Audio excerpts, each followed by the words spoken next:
ده الفرق بين العقلية الفقيرة والعقلية الغنية. ازاي لو قدرت اوفر في الشهر 500 جنيه اجمده في ذهب؟ انت هتهزري؟ هقول لك لا طبعا. واحده من اخواتي العزاز هتطلع دلوقتي تقول لي والله يا سومه انا ما عندي ولا فكره لاي مشروع ونفسي ازود دخلي. الناس اللي بالشكل ده ابعدي عنهم لانهم قادرين يحبطوكي. واحنا مع بعض في الفيديو هكلمك عن شويه حاجات اللي بيهم تقدري تزودي دخلك. الفلوس يا جماعه ما بتفرقش بين غني وفقير. يا اهلا وسهلا، ايه الاخبار؟ يا رب تكونوا بخير وفي احسن حال.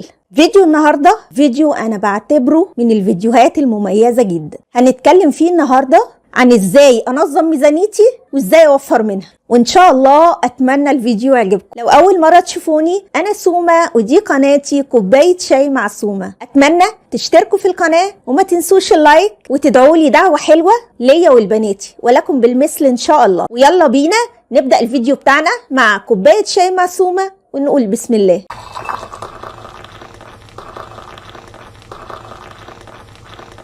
اول حاجة طبعا كلنا متفقين ان الارزاق دي بتاعت ربنا، وكلنا برضو هنتفق ان المرتب بتاعنا ما بيكفيش لاخر الشهر. بس اكيد كل واحدة فينا في النص كده بتعمل شوية حاجات بتضيق علينا الدنيا شوية، وهي دي النقطة اللي احنا هنتكلم فيها ونركز عليها النهاردة في الفيديو بتاعنا. في الفيديو بتاعنا هنتكلم ازاي نقدر نسيطر على نفسنا في شوية التصرفات دول اللي بيخلوا الميزانية تخرم مننا. وفي مثل شهير عندنا بيقولك ايه؟ خد من التل يختل. بمعنى ايه الكلام ده؟ هديكم مثل صغير. لو في واحدة ما شاء الله عليها دخلها كويس جدا، لكن الست دي ماشية على رتم حياة منفلت شوية، يعني اللي بيجي في راسها بتعمله، اي حاجة عينيها تقع عليها بتجري تشتريها. الست دي لو استمرت على الحال ده اكيد في يوم هتفتقر، او مهما كان مرتبها كبير هتلاقيها دايما طول الوقت مزنوقة، عليها ديون، عليها اقساط كتير، مش عارفة تمسك قرش لانها بتصرف من غير عقل.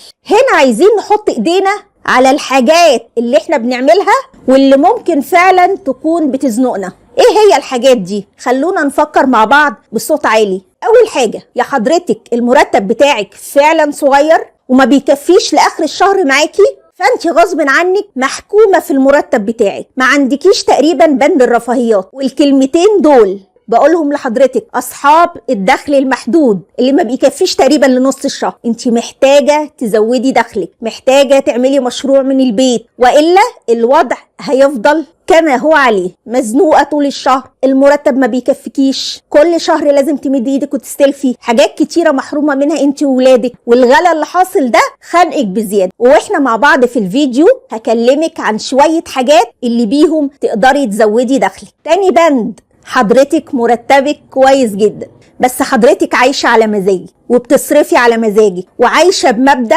عيشني النهاردة وموتني بكرة. هنا بقى تعالي اخد حضرتك لنقطة مهمة جدا هتساعدك تشوفي الحوار ده كله بشكل افضل، وهعرفك ازاي ان من خلاله هتقدري تحطي ايديكي على نقط الضعف بتاعتك. النقطة دي بتقولك ايه؟ في حاجتين مهمين لازم نفرق بينهم. اول حاجة فيهم اسمها اللي انا عايزه، وتاني حاجة اسمها اللي انا محتاجه. ايه هي الحاجات اللي انا عايزاها؟ الحاجات اللي انا عايزاها هي الحاجات اللي بتظبط مزاجي، اللي لما بعملها ببقى في قمة سعادتي. الحاجات دي زي ايه يا ست سومة؟ هقول لحضرتك. زي الخروجات، زي الفسح، زي السفر، زي الهدوم الكتير اللي انا بشتريها فوق حاجتي وانا فعلا مش محتاجاها. دي الحاجات اللي بتظبط دماغي. طب ايه هي الحاجات اللي انا محتاجاها؟ زي الإيجار، زي الجمعية اللي أنا لازم أدفعها كل شهر، زي الأكل، زي الشرب، وزي تعليم الولاد. دي الحاجات المهمة والضرورية اللي أنا محتاجاها. هنا بقى حضرتك مطلوب منك تجيبي كراسة. كراسة دي هنسميها كراسة المهام. هعمل إيه في كراسة المهام دي يا سومة؟ هفتحها وابتدي أعمل فيها جدول. الجدول ده عبارة عن خانتين. أول خانة هكتب فيها اللي أنا عايزاه، وابتدي اكتب فيها بقى كل الحاجات اللي بتظبط مزاجي وبتاخد مني مصاريف كتيرة جدا. البنود اللي ما بقدرش اسيطر على نفسي فيه. والمربع التاني ابتدي اكتب كل اللي انا محتاجاه. اكتبي بقى كل الاساسيات والاولويات اللي عندك وحطيهم قدام عينك. هتقولي لي ولازمته ايه الجدول ده يا سوما؟ هقول لحضرتك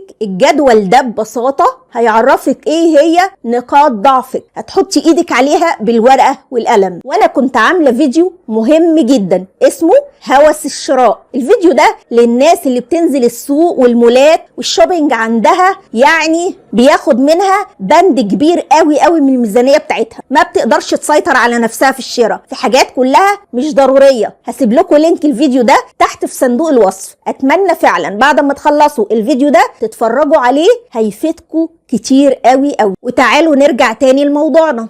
هضرب لكم كده كام مثل صغير نقدر من خلاله نحط ايدينا على بعض البنود اللي ممكن تكون بتستهلك جزء كبير من ميزانيتنا. زي ايه مثلا؟ زي الاوبر. لو حضرتك متعودة رايحة جاية باوبر فدي ميزانية لوحدها. زي ايه تاني؟ زي اني متعودة كل اسبوع مرة او مرتين بنزل اتغدى في اي محل بره. زي ايه كمان؟ ان انا من الناس اللي ماشية ورا الموضة ورا الترندات. اي موضة تطلع، اي ترند يطلع، انا على طول بجري اشتري الترند ده. والامثله كتيره قوي طبعا، وكل واحده فينا عارفه ايه السكه اللي بتاخد منها مصاريف بالهبل. وبالمناسبه دي خلونا احكي لكم على حوار كنت سمعته لنجيب ساويرس. طبعا كلنا عارفين نجيب ساويرس. فكانت المذيعه بتساله حضرتك بتلبس منين؟ قال لها انا اولا ما بلبسش الماركات العالميه نهائي، وانه بيشتري من زارا. زارا اللي هو بالنسبه لنا احنا براند بتاع الناس اللي فوق قوي، لكن بالنسبه لساويرس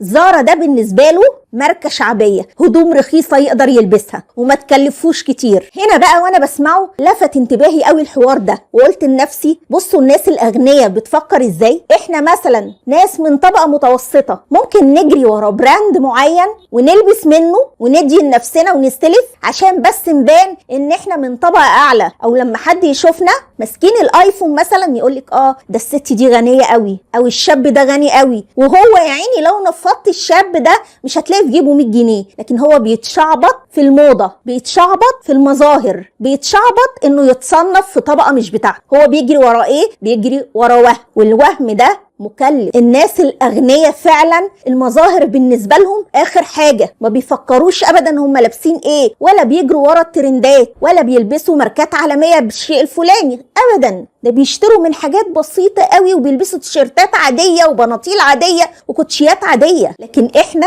الغلابه بنجري ورا المظاهر، ورا الحاجات الترندي، ورا الحاجات اللي بفلوس كتيره وادفع فيها عشان هي ماركه عالميه. ده الفرق بين العقليه الفقيره والعقليه الغنيه. وبعد ما اتكلمنا كل الكلام ده نعمل ايه علشان نحافظ على فلوسنا؟ نشد على كل اللي فات ده خط ونبدأ من أول وجديد، نرتب دماغنا ونعرف أولوياتنا، ويكون عندنا حلم وهدف. مهم جدا حضرتك تحطي لنفسك هدف، ما تكونيش عايشة كده وخلاص. طول ما انت عايشة كده وخلاص ما عندكيش هدف وفي ايدك فلوس، هتعملي بيها ايه؟ هتنزلي تشتري اي حاجة انت مش محتاجة. تقولي لي طيب المفروض اعمل ايه؟ هقول لحضرتك اول حاجة اتعلمي تحوشي من مرتبك كل شهر مبلغ معين. لو حضرتك ميزانيتك كويسة تقدري تقتطعي من مرتبك 500 جنيه 1000 جنيه على حسب الميزانية بتاعتك، هيبقى هايل قوي قوي وبداية فوق الممتازة. والموضوع بقى هيبقى اجبار مش رفاهية، مش شهر احوش والشهر اللي بعديه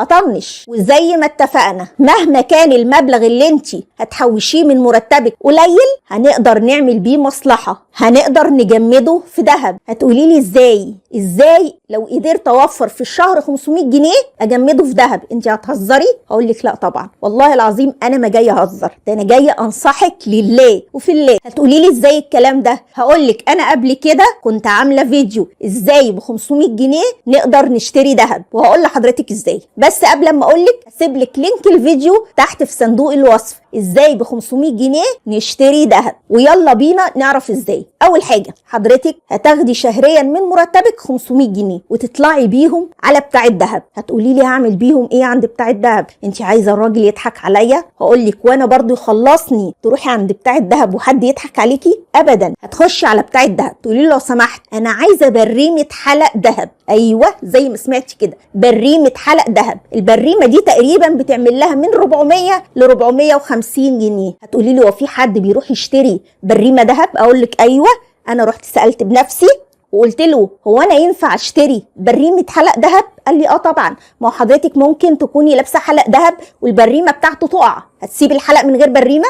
هتيجي تشتري له بريمه عادي جدا. قلت له هتوزنها لي وتديني بيها فاتوره؟ قال لي هوزنها لك واديكي بيها فاتوره. طيب هتقولي لي انا اقدر اوفر شهريا 1000 جنيه، اشتري بيها ايه دي؟ هقول لك حضرتك تقدري تشتري بيها حرف ذهب، تقدري تشتري بيها سبيكه ربع جرام، تقدري تشتري اللي هو خاتم البيبي الصغير، او بال1000 جنيه دي تقدري تشتري حلق ذهب عادي يكون خفيف جدا جدا. في عند بتاع الذهب حلقان بتكون وزنها خفيف جدا وتعمل لك 1000 جنيه. ايه رايك في كل الافكار دي؟ وباقي الافكار انا هسيبها لك في الفيديو تحت في صندوق الوصف، هتلاقي الفيديو اللي انا عملته عن الموضوع ده بالتفصيل وافكار تانية كتير. اتمنى تتفرجي على الفيديو، هتنبسطي منه جدا جدا وهتدعيلي. ممكن بقى كوبايه شاي كده وتقعدي بمزاج لو حضرتك من الناس اللي دخلها بسيط وعايزه تزود دخلها وعندك نيه فعلا للشغل من البيت، مش عايزه تفضلي تشتكي بس. تيجي حضرتك كده تعملي لك كوبايه شاي حلوه وتقعدي فوق الانتريه بتاعك وتشوفي نفسك شاطره في ايه اللي تقدري تعمليه من البيت، ايه المشاريع اللي ممكن اقدر اعملها ومن خلالها اقدر ازود دخلي. واحده من اخواتي العزاز هتطلع دلوقتي تقول لي والله يا سومه انا ما عندي ولا فكره لاي مشروع وظروفي صعبه جدا جدا فوق ما تتخيلي. انا يا ستي ست لبخه ماليش في اي حاجه خالص، ربنا خلقني كده ما بعرفش اعمل اي حاجه في الدنيا ونفسي ازود دخلي باي فلوس. هقولك وحل حضرتك عندي من عينيا الاتنين. انا كنت عامله فيديو مهم جدا جدا ازاي تزودي دخلك من البيت، افكار خارج الصندوق. هسيب لك لينك الفيديو ده تحت في صندوق الوصف، كملي بس معايا الفيديو ده وارجعي اتفرجي عليه، هتلاقيه مليان افكار كتيره ليكي للناس اللي ما بتعملش مشاريع من المنزل، اللي ما بتعرفش تشتغل من البيت، اللي فكرت مليون فكره وفشلت في تحقيقها. هتقولي لي طب اديني نبذه كده، هقول لك حاضر. حضرتك اكيد بيتبقى منك عيش في البيت، ممكن حضرتك نجمع العيش ده ونبيعه للناس اللي بيلفوا في الشارع بيشتروا العيش الناشف. انا من يومين 3 سمعت بتاعت العيش معديه الصبح بتقول ان كيلو العيش الناشف ب7 جنيه.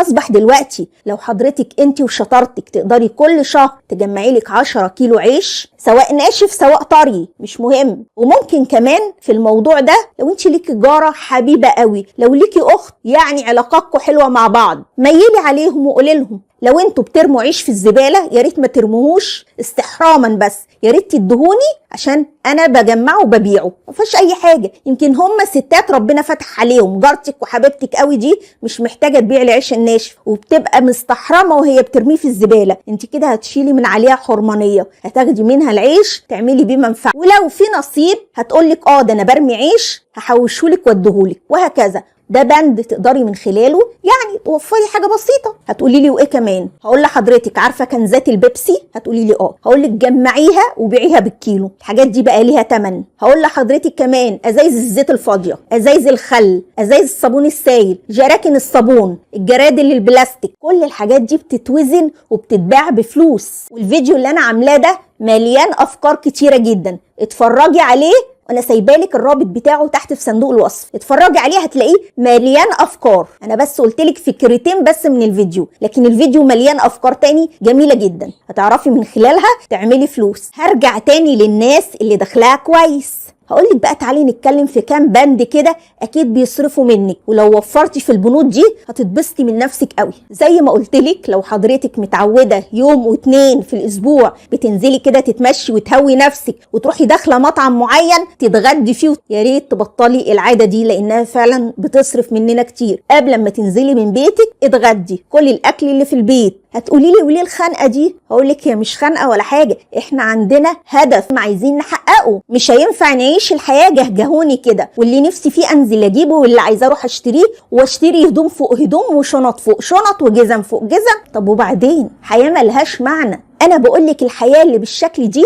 حياه مسخه ملهاش طعم. اعملي لحياتك طعم، والطعم ده هيجي منين؟ من الحلم اللي حضرتك هتحطيه لنفسك. زي ما قلتلك هنمنع اكل بره خالص. انت متخيله لو منعتي اكل بره او انك تشتري سندوتشات تيكاواي والكلام ده كله، متخيله انت في الشهر ممكن الموضوع يخش في 1000 جنيه؟ متخيله لما توفري لنفسك كل شهر 1000 جنيه تروحي تشتري بيها حته دهب؟ حاجه في منتهى الجمال. هتقولي لي وايه كمان؟ هقول لك الكافيه اللي حضرتك بتنزلي تقعدي فيه اقل فاتوره فيه هتبقى عامله 300 جنيه. صح الكلام؟ ده اقل حاجه، تدفعي 300 جنيه وانت قايمه على شويه عصاير وشويه كلام فاضي. هتقولي لي وانت عايزه تحبسيني خالص؟ هقول لك لا، بس بدل ما بنزل 3 مرات في الاسبوع اخليهم مره واحده، لو بنزل مرتين في الاسبوع اخليهم مره واحده، اقلل الخروجات على قد ما اقدر. كل لما حضرتك هتحوشي وتعملي بالفلوس اللي انت حوشتيها دي حاجه مفيده، هتحبي التحويش قوي، هتحبي التوفير قوي، هتحسي ان انت بتعملي حاجه ليها فايده فعلا، بتشيلي قرش للزمن. عندك بنوته قربت على الجهاز وعايزه تجهزيها، بتكبري في السن وعايزه توصلي للامان المادي، اوصل لسن كده معين مش عايزه ابقى خايفه من الزمن. الهدوم والجزم والطرح دول مش امان مادي خالص، لكن القرش، لكن الذهب هم الامان المادي الحقيقي. وقتها تخيلي ان انت ممكن تفكري انك ما تنزليش خالص من البيت، لان كل ما بقعد في البيت كل ما الرصيد معايا بيكبر، كل ما بقدر اشتري حته ذهب اكبر شويه، ومن هنا بتيجي سكه التحويش. النصيحه الجايه بتقول لحضرتك ايه؟ لو انت كل يوم بتشحني باقه مكالمات او نت، مش لازم تخلصي الباقه في يوم واحد، خلي الباقه ام 20 او ب 30 تقعد معاكي يوم واثنين وثلاثه لو تقدري، لكن ما يبقاش كل يوم انا بشحن ب 30 جنيه واقعد اتكلم وارغي في كلام ملوش لازمه وكل يوم اشحن لي ب 30 جنيه. طب ما هو ده بند مصاريف كبير قوي، ما انا اوفره وانا اولى بيه، واخلي الباقه تقعد معايا يوم واثنين. نيجي بقى لموضوع الشغل من البيت. انا عايزه اشهدكم على بعض الستات اللي بيعلقوا لي في الكومنتات، واشهدكم على ناس من صحابي في حياتي اللي هي الواقعيه دي، هشهدكم عليهم وقولوا لي انتوا اتصرف انا ازاي. يعني انا ببقى هين عليا شد في شعري والله العظيم 3، واحكي لكم دلوقتي الاستفزاز اللي انا بشوفه. بتدخلي ستات في الكومنتات او اصحابي يرنوا عليا يسالوني يا سومه احنا عايزين نشتغل من البيت، فكرنا في اي حاجه تجيب لنا فلوس واحنا قاعدين في البيت. اقول لها من عينيا حبيبه قلبي، واروح واخده الكلمتين وقاعده بجديه افكر لهم واخلق لهم مشاريع من تحت الارض، وابتدي اكلمهم والله حبيبه قلبي انا فكرت لك في المشروع الفلاني. تقول لي ايه هو المشروع؟ اقول لها ايه رايك لو تفتحي قناه يوتيوب؟ عارفين اول جمله بسمعها منها ايه؟ وانا هقبض امتى؟ ببقى هتجنن. هو حضرتك اصلا لسه اشتغلتي عشان تسالي انت هتقبضي امتى؟ في ايه يا جماعه؟ قناه اليوتيوب شغلانه زي اي شغلانه، مشروع زي اي مشروع في الدنيا، محتاجه تتعبي قوي على قناه اليوتيوب زي ما هتتعبي على اي مشروع هتعمليه برضه. ممكن ناس تقعد سنه واثنين وثلاثه واربعه ما تعرفش تكسب من يوتيوب. ليه؟ عشان هي كسلانه، عشان هي مكسله تشغل دماغها، عشان هي مكسله تشتغل كل يوم. هي تعمل لك فيديو وتنساه شهر، بعدين تروح جايه عامله لك فيديو تاني. طب انت بالحال ده مش هتنجحي، مش هتوصلي. انت لو فاتحه محل في الشارع ايا كان المحل بيبيع ايه وبتفتحي يوم واحد في الاسبوع، مش هيبقى عندك زباين، مشروعك ده مش هينجح، هيتقفل. انا عشان مشروعي ينجح محتاجه كل يوم اروح افتح الدكانه بتاعتي، اكنس بقى كده حواليها، ابقى موليه المحل بتاعي ببضاعه على طول باستمرار، الزبون وقت ما يجي يطلب حاجه يلاقيها، وهكذا. وقتها ممكن المشروع يتحرك معاكي. لكن اول لما اقول لهم انتوا محتاجين تتعبوا على قناه اليوتيوب شويه، يقول لك لا لا لا انا ما عنديش طولة بال، لا انا عايزه حاجه اكسب منها النهارده. ما فيش حد هيشتغل شغلانه النهارده ويكسب منها النهارده. انت محتاجه تربي قاعده يبقى لك جمهور، والجمهور ده يشوف شغلك، يبقى شغل على المستوى يقدر ينافس علشان تنجحي. لكن كل الستات ما عندهاش طاقه للاستمراريه، ما عندهاش طاقه للتعب، مش عايزين يتعبوا، هم عايزين يكسبوا بسرعه، ومفيش حاجه زي كده في الدنيا ابدا. او مثلا اقول لها انزلي هاتي مكنه خياطه وقولي بقى لصاحبتك اللي عايزه تضيق بنطلون، اللي عايزه تقصر عبايه، اللي عايزه تخيط ملايه، تقول لك لا يا ست انا بتكسف، الشغل ما فيهوش كسوف. تقول لك لا فكري لي في حاجه تاني. حولي الله يا رب مش عارفه اعمل ايه تاني. طب عشان خاطري فكري لي في حاجه تاني. عينيا حبيبتي. اقول لها مثلا حضرتك شاطره قوي في الانجليزي، ما تقولي لاولاد اصحابك كده لميهم واعملي مجموعه ودي العيال دي واسسيها انجليزي، وواحده تقول للواحده، وما يشوفوا شغلك كويس واحده هتعرف واحده، وهيبقى عندك مصدر رزق كل شهر. تقول لك لا يا ستي انا ما عنديش خلق للعيال وافضل اقول بس يا واد وبس يا بت، لا شوفي لي حاجه غير دي. حول الله يا رب، ايه يا بنتي انت جننتيني، امال عايزه تشتغلي ايه؟ تقولي بس فكري. اقول لها طب انزلي دوري على شغل، عدي كده على الورش على المصانع، شوفي شغل تشطيب، شغل تطبيق، شغل شمع، شغل اي حاجه تعمليها في البيت تقولك لا يا ستي هروح الف فين، انا معرفش الف فين ومعرفش حد ومعرفش اروح ومعرفش اجي. طب يعني انت عايزه ايه؟ طب قولي لي انت عايزه ايه؟ لا دوري لي انت، ولو لقيتي حد قولي لي. مفيش الكلام ده، مفيش. اتعبي على نفسك، اشتغلي على نفسك، انزلي اجتهدي، انزلي دوري زي ما انا دورت. انا هجيب لك على الجاهز ازاي؟ ده بتبقى ارزاق، وعلى حسب اجتهادك ربنا بيكرمك. هي دي الدنيا وهو ده الرزق. اقول لها مثلا في المواسم انت شاطره في الخبيز والعجين، اعملي رقاق وروحي عند البياعين والبقالين اللي حواليكي قولي لها يا حاجه انا ببيع رقاق وهعرضه عندك الرقاق ده، وانت ليكي نسبه وانا ليا نسبه. تقول لك لا انا ليا سمعتي في المنطقه ما اقدرش اعمل الحاجات دي. لا ده انت كده بقى، يعني ده انت كده مرستان، انت كده حبيبه قلبي اقعدي في البيت وما تفضليش بقى تندبي وتقولي انا معيش ومش لاقيه وعايزه ازود دخلي وعايزه اشتغل اي حاجه. ما انا جبت لك اي حاجه اهو وانت مش عاجبك العجب، نعمل لك ايه طيب؟ ما اللي عايز يشتغل بيتنازل. انا نفسي اتنازلت، اشتغلت شغلانه انا ما اعرفش عنها حاجه ولا اعرف بابها منين، لكن عافرت لغايه اما لقيت بابها. ده جه نتيجه ايه؟ معافره، عدم استسلام، طموح، عايزه اعمل حاجه، عايزه اعرف اجيب قرش، مش عايزه اتحوج لحد، مش عايزه امد ايدي لحد، عايزه اعلم ولادي كويس، وهكذا. هو ده الشغل، هو دي الستات اللي عايزه تشتغل يا جماعه. لكن الستات اللي بتتدلع يعني الله يهديهم لنفسهم بجد.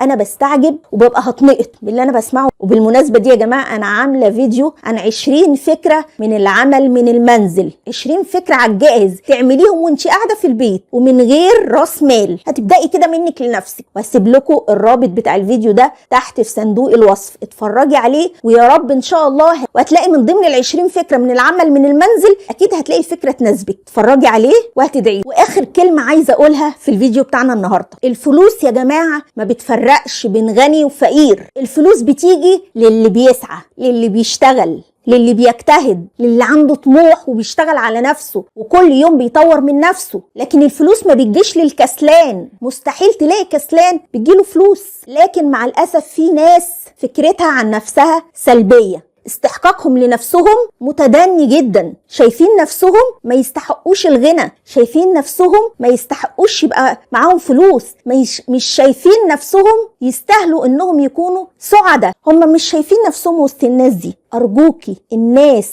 اللي بالشكل ده ابعدي عنهم، لانهم قادرين يحبطوكي، يخلوكي لو عندك همة لعمل اي حاجة يقعدوكي مكان، هيتقلوا رجليكي عن المشي لقدام. الناس دي بتعيش حياة تعيسة جدا لانها حابسة نفسها في مربع ضيق قوي ومكسلين يطلعوا بره المربع ده مع الاسف. واعذارهم بقى تلاقيها من نوعيه ايه؟ يا ستي انا حالي كده كويس قوي، انا حامد ربنا الحمد لله. ما كلنا حامدين ربنا يا عم الحاج، والله ما كلنا حامدين ربنا يا ست هانم. بس الانسان ربنا خلقه عايز يطور من نفسه، مش عايز يمد ايده، عايز يبطل شكوى. بطلي شكوى واشتغلي. لو بتدوري على شغل بنفس طاقه الشكوى والندب ده والله العظيم كان ربنا كرمك دلوقتي. برضو يقولوا لك مثلا ايه؟ انا يا ستي ما بحبش الفلوس، مش عايزه ابقى غنيه يا ستي. ها خلاص انت حر، بس ما تندبيش، ما تشتكيش، ما تحبطيش اللي حواليك. او مثلا واحده تيجي تقول لك ايه؟ هو انا مش باكل واشرب؟ الحمد لله على كده، هعوز ايه من الدنيا؟ الحمد لله يا رب. طب الحمد لله على كل شيء. بتيجي حضرتك تشيليني هموم الدنيا ليه فوق دماغي؟ طالما حضرتك راضيه تاكلي وتشربي بس وحمد ربنا، يا ريت حضرتك ما تجيش تشيليني الهم. فربنا يكرمك في طريقك وسيبيني انا في طريقي. الحياه من غير امل، الحياه من غير طموح ما تتعش، ملهاش لازمه. الحيوانات بياكلوا ويشربوا، ايه اللي فرقنا عن الحيوانات؟ احنا عندنا عقل، ربنا ميزنا بالعقل، فضلنا بالعقل. والا الاكل والشرب كل الحيوانات على الارض بتاكل وبتشرب، لكن انا لازم ابقى انسان مختلف. ربنا كرمني بالعقل، لازم استخدمه صح. حتى لو معايا فلوس احب اطور من نفسي طول ما انا عايش، افيد غيري باي حاجه، كن سبب في ان انا اوصل لحد معلومه، وهكذا. وبس كده، ده كان الموضوع بتاعي النهارده. اتمنى ان انتوا تكونوا استفدتوا منه وحبيتوه، واشوفكم على الف خير في الفيديو الجاي. لو عجبكم الفيديو يا ريت تشتركوا في القناه وتعملوا لي لايك وتسيبوا لي دعوه حلوه منكم ليا وبناتي، ولكم بالمثل ان شاء الله. واشوفكم على الف خير في الفيديو الجاي باذن الله. مع السلامه.